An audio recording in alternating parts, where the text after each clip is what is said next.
Hi friends. ఒక 17 ఏళ్ల కుర్రాడు 6 ప్రైవేట్ జెట్స్‌ని దొంగిలించి వాటిని గాల్లో నడిపించాడు. మామూలుగా మనం డబ్బు, నగలు, ట్రక్స్ దొంగిలించే దొంగల్ని చూసాం. అలాగే రీసెంట్‌గా బీహార్‌లో ఒక ఐరన్ బ్రిడ్జ్‌ని దొంగిలించిన గజ దొంగల్ని కూడా చూసాం. వీడెవరో వాళ్ళ అమ్మ మొగుడులా ఉన్నాడు అనుకుంటూ ఉన్నారు కదా! అయితే లేట్ చేయకోకుండా స్టోరీలోకి వెళ్ళిపోదాం. Welcome back to talk with Naresh. 22 March 1991లో కార్టన్ హ్యారిస్ మూరే అనే అబ్బాయి అమెరికాలో జన్మించాడు. అతని తల్లి పేరు పామ్ కోహలర్. అతి చిన్న వయసులోనే తల్లిదండ్రులు విడిపోవడంతో తల్లి మత్తుకు బానిసైంది. దాంతో పేదరికం, బాధ, అవమానం లాంటి భరించాడు హ్యారిస్. మామూలుగా పేదరికంలో ఉన్న పిల్లలు 2 ఆప్షన్ ఎంచుకుంటారు. 1 భిక్షాటన, 2 రౌడీయిజం, స్మగ్లింగ్ ఇటువంటివి ఉన్నాయి. 3 ఆప్షన్ కూడా ఉంది. అదే కష్టపడి చదివి పైకి రావడం. ఇది అతి కొద్ది మంది విషయంలో చాలా రేర్గా జరుగుతుంది. హ్యారిస్ 2వ ఆప్షన్ని ఎంచుకున్నాడు. 12 ఏళ్ల వయసులో తను దొంగతనాలు చేయడం ప్రారంభించాడు. అఫ్కోర్స్ వాళ్ళ భాషలో అది తస్కరించుట అంటారు అనుకోండి. హ్యారిస్కి 13 ఏళ్ల వయసు ఉన్నప్పుడు తనకన్నా పెద్దవాడైన తన తోటి స్నేహితుడు ఎలా దొంగిలించాలి అన్న టెక్నిక్స్ హ్యారిస్కి చెప్పాడు. దాంతో హ్యారిస్ ఇంకా అగ్రెసివ్గా దొంగలించడం మొదలుపెట్టాడు. కానీ హ్యారిస్ అప్పటి నుంచి ఇప్పటి వరకు తనకు ఆ విద్య నేర్పించిన మహానుభావుని గురించి ఇంతవరకు చెప్పలేదు. అఫ్కోర్స్ హ్యారిస్ తన గురువుకి ఇచ్చిన గౌరవం అనుకోండి, అది వేరే విషయం.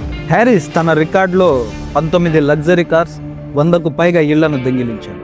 తను దొంగిలించిన ప్రతిసారి వాషింగ్టన్ ఫారెస్ట్లో దాక్కునేవాడు. ఎందుకంటే మన మీసాల వీరప్పనికి అడవులు ఎంత బాగా తెలుసో హ్యారిస్కి కూడా వాషింగ్టన్ ఫారెస్ట్ అంతే బాగా తెలుసు.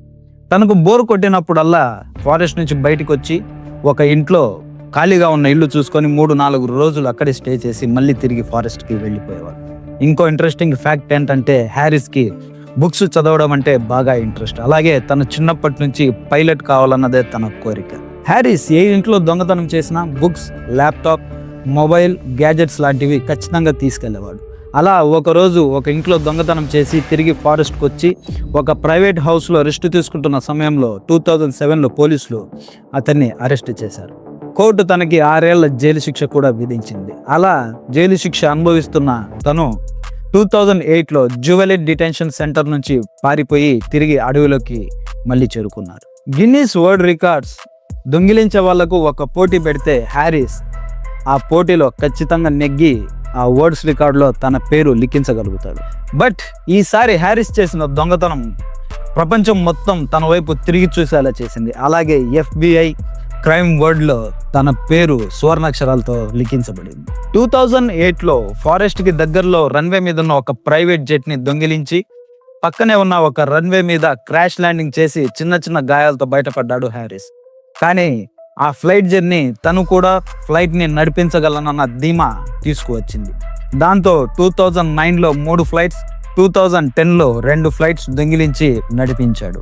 అలా 6 ఫ్లైట్లు దొంగిలించిన హ్యారిస్కి 2010లో ఒక ప్రైవేట్ జెట్ని దొంగిలించి అమెరికా నుండి బహమాస్ వరకు వెళ్ళి బహమాస్లో ఒక ప్రైవేట్ ఐలాండ్లో క్రాష్ ల్యాండింగ్ చేసి పోలీసులకి చిక్కకుండా అక్కడ ఉన్న ఒక లగ్జరీ బోట్ని తీసుకొని అడవుల్లోకి పారిపోయాడు. అప్పటికే అమెరికా FBI బహమాస్ పోలీసులకి ఉప్పందించడంతో బహమాస్ పోలీసులు ఎప్పటికైనా అక్కడున్న పోలీసుల కడ్రాయర్ వాళ్ళకి తెలియకుండా దొంగిలిస్తాడన్న ఉద్దేశంతో తనని ఎలాగైనా పట్టుకోవాలని రాత్రి పగులు శ్రమించి ఫైనల్లీ బహమాస్ పోలీస్ హ్యారిస్ని అరెస్ట్ చేసింది. హ్యారిస్కి బహమాస్ కొత్త ప్రదేశం కావడంతో త్వరగా దొరికిపోయాడు. అలాగే హ్యారిస్ని బహమాస్ పోలీస్ అమెరికన్ పోలీస్కి హ్యాండ్ ఓవర్ చేసింది. బట్ అమెరికాలో హ్యారిస్కి అప్పటికే ఫ్యాన్స్ ఉండేవారు. అలాగే అతన్ని ఒక సెలబ్రిటీగా చూసేవారు. బేర్ ఫుట్ బండిట్గా తను అమెరికాలో బాగా ఫేమస్ కూడా అయ్యాడు. అమెరికన్ కోర్ట్ హ్యారిస్కి 6.5 years జైలు శిక్ష విధించింది. అలాగే హౌస్ ఓనర్, ప్లేన్ ఓనర్స్కి థెఫ్ట్ అండ్ డ్యామేజ్ కింద 1.3 మిలియన్ డబ్బు చెల్లించవలసిందిగా కోర్టు తీర్పునిచ్చింది. బట్ హ్యారిస్ బ్రెయిన్ ఎంత షార్ప్గా ఉందంటే తను శిక్ష అనుభవిస్తూనే my name is Colton Harris Moore అనే ఒక పుస్తకాన్ని రచించాడు. అంతేకాదు ఆ స్టోరీకి మూవీ రైట్స్ కూడా కొన్నాడు. దాంతో 20th Century Fox అనే మూవీ సంస్థ దానికి 1.3 మిలియన్ డబ్బు చెల్లించి ఆ స్టోరీని కొనింది. దాంతో హ్యారిస్ ఆ డబ్బు కోర్టుకు చెల్లించి 2016లో రిలీజ్ అయ్యాడు.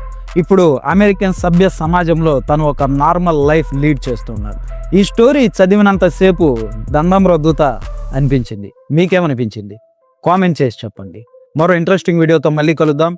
Do subscribe my dear family members.